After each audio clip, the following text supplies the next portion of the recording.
Hello and welcome back to the channel. Last week I explained why the bank rejected my business plan and how I managed to get the funds to start this business after being rejected. I'll follow on in today's video and explain why we lost money in our first 2 months. I'll go through each profit in each car and I'll explain where I went wrong with the stock I was buying and how I managed to bounce back and turn the business into a success. I'll also go into detail about my plans for the future and where I see the market going. So just to fill you in on what's been going on the last week, I am just back from parental leave. This is my 3rd day back in work. I got the guts of a month off and I'm very fortunate for that. Tammy has been here doing pretty much her whole job and doing the sales as well. I wasn't expecting much from Tammy in regards to sales. She's not a salesperson. She's a bookwormy, numbers, introverted kind of person. So I was expecting to just about have the overheads paid, and I wasn't even expecting to take a wage. But I was wrong. Tammy absolutely killed it. She sold a load of cars. We're really, really low in stock at the moment. So if you are selling something high spec in German, give us a shout. We might be interested. But only in the last couple of days, she sold that Snapper Rocks 420. That 5 Series is pretty much gone. That 330 is pretty much gone. And she has a good few more sold that are already gone out. So she's off now for the rest of the week. I'm going to be a little bit lost without her. She's absolutely unbelievable. We're really lucky to have her, and she made the experience of taking the month off with my child so much more enjoyable.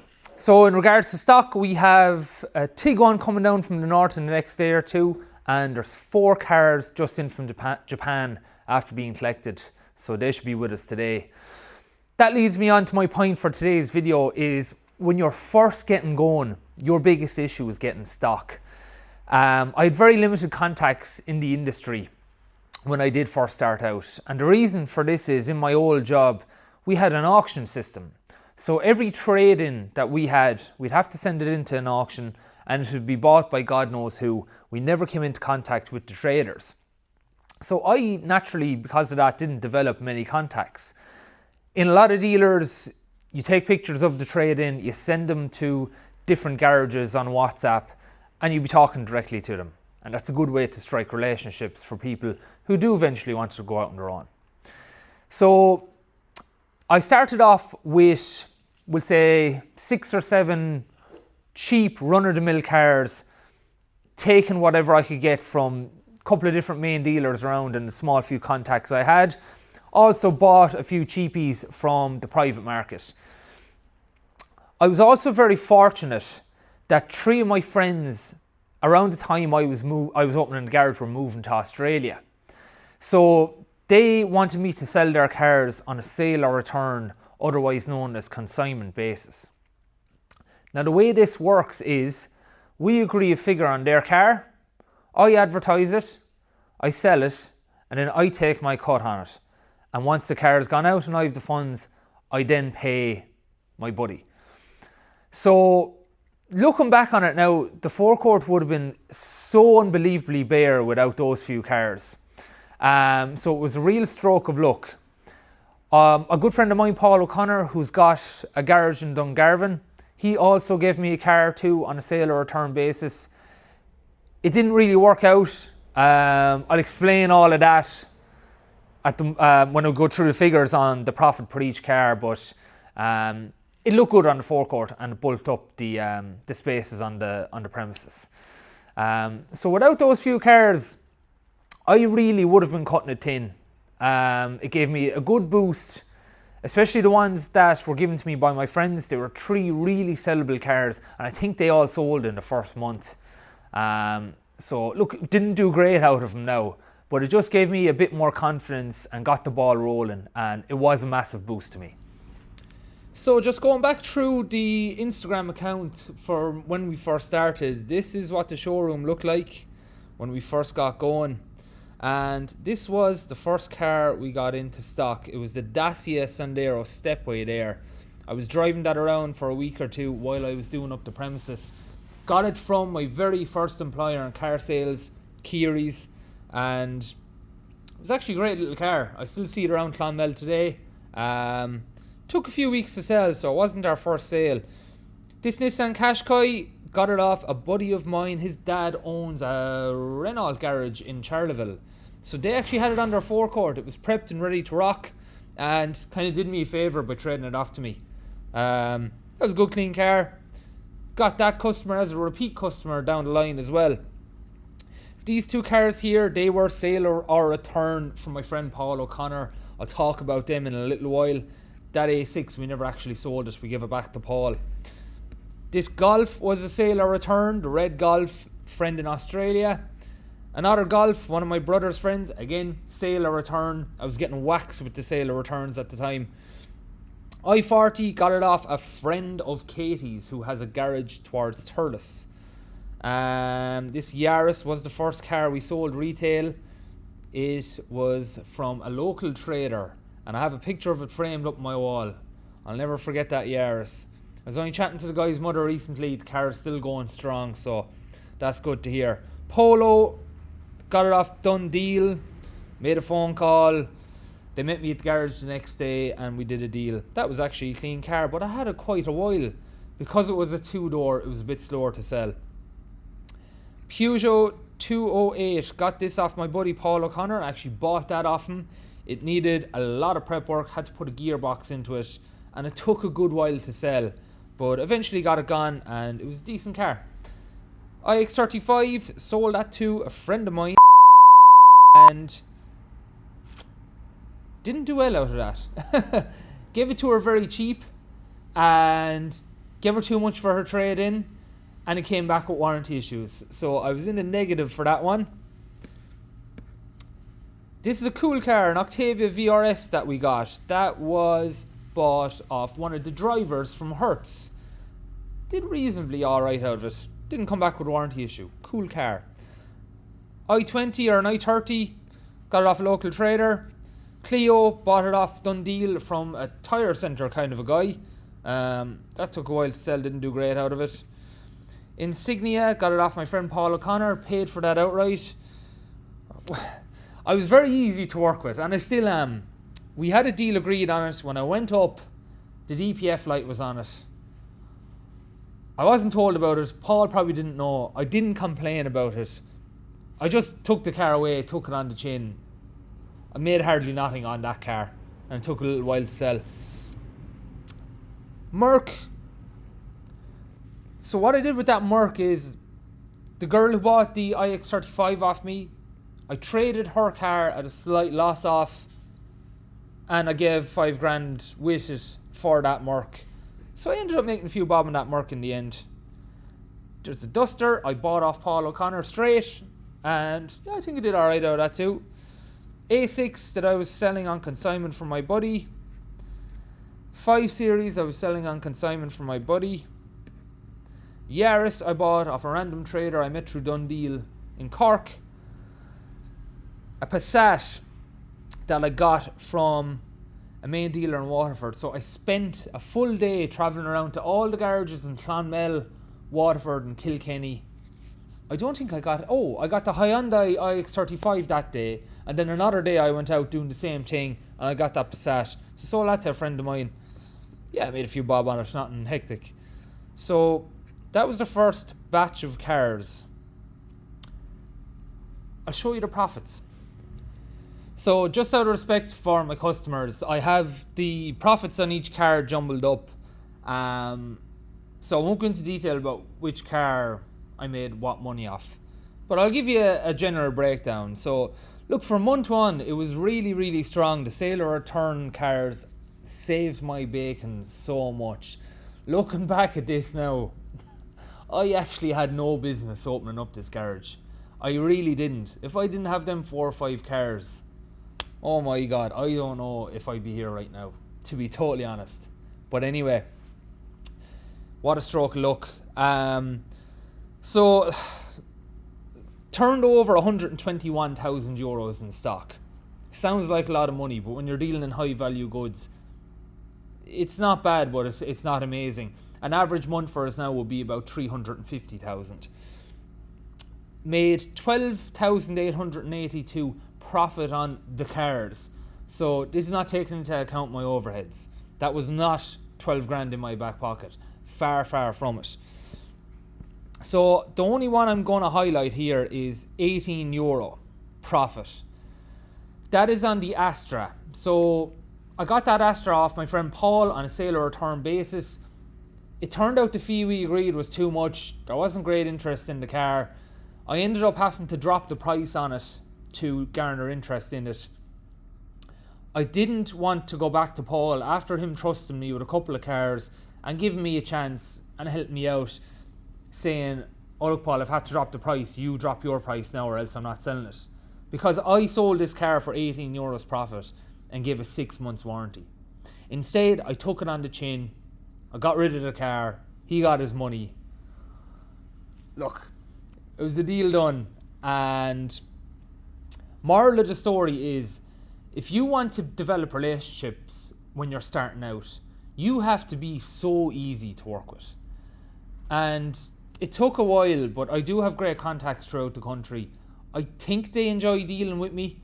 I don't mess them about. I'm not awkward. They don't send me a price on a car of say 20 grand and every single one I'm going, oh, I'll give you 19 and a half. It either suits me or it doesn't. So don't be awkward. Sometimes you have to overpay a little bit to get your foot in the door and get the ball rolling, and you have to take a few deals on the chin, and that's the way it should be. So I know my overheads were quite big here. They were touching 20 grand at one stage per month. I'm not too sure what they are now. They might be a little bit less this time of year, but I thought I'd made a few grand at least. And I'd made a few grand in the first month, but next month was a disaster, and I'll get into it now. So my second month in business, after having a pretty decent first month, a really good first month actually. Month of September, traditionally not a great month for your run-of-the-mill kind of stock. I was hemorrhaging money. I made 5 grand profit off those 4 cars that we sold, but 4 cars sold in a month is so demoralizing. No matter where you are in business or what kind of stock level you have, that is so bad. So not only were my overheads a lot more than that 5 grand, I also had warranty issues coming back, and there was quite a few of them from the month before. There weren't anything major, but at the time to me, it felt like the walls were closing in. It was a really rough period and one of the most stressful months of my life.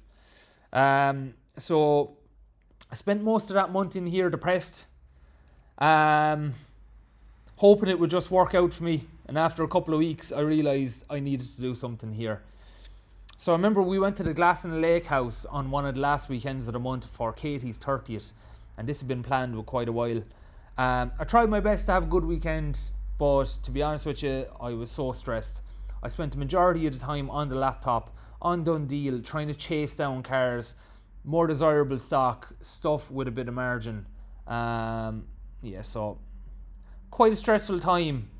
Looking back on it now, definitely the worst month we've had in business. So again, just going back through the old Instagram here. In the Glass and Lake house, I'd done a deal on this Passat.